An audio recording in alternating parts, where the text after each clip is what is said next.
June 19th, 1944. The Pacific Ocean looks calm, endless blue, silent.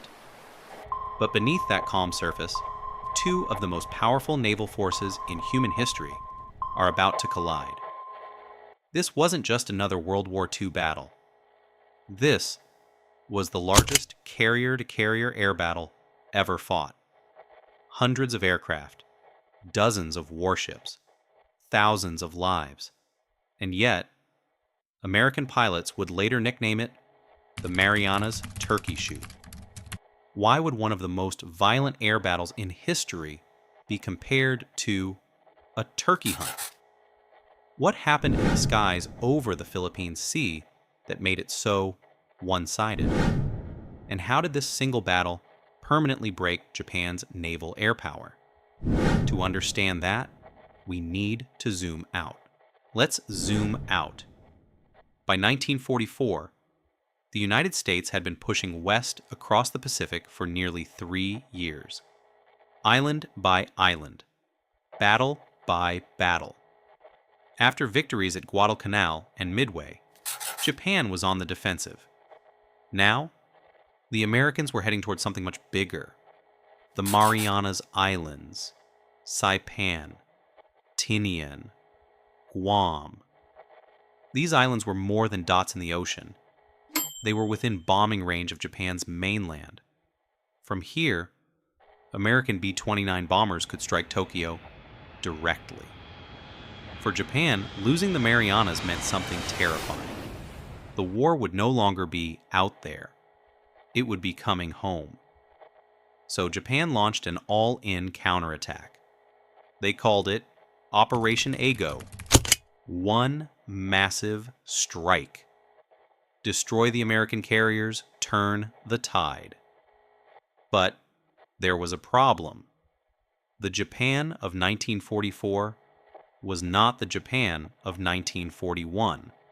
June 19th. Japanese carriers launch wave after wave of aircraft. Hundreds of planes lift off into the morning sky. But the Americans were ready. Unlike earlier in the war, the U.S. Navy now had advanced radar systems.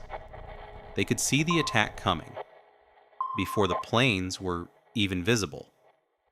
American fighter pilots flying the F6F Hellcat scrambled into the sky. What happened next was brutal. Japanese pilots flew long distances. Many were poorly trained. Fuel was limited. Communication was chaotic.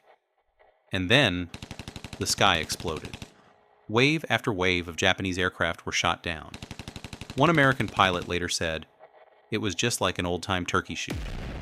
By the end of the first day, Japan had lost over 300 aircraft in a single day. And it wasn't over. The next day, American submarines struck back. They torpedoed two major Japanese carriers, Taiho and Shokaku. Explosions ripped through flight decks. Fuel vapors ignited. Ships that symbolized Japan's naval power sank beneath the sea. By the end of the battle, Japan had lost 3 aircraft carriers, 600 aircraft. And most devastating of all, its remaining experienced pilots. That loss could never be replaced. The Battle of the Philippine Sea wasn't just a victory, it was a turning point. After this battle, Japan still had ships, but it no longer had pilots. Carrier warfare depends on trained aviators. Years of experience, precision landings, combat instincts. And Japan had just lost most of them. From this point forward, Japanese carriers were essentially empty decks.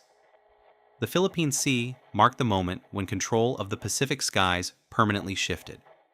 It cleared the path for Iwo Jima, Okinawa, and eventually the bombing of Japan itself.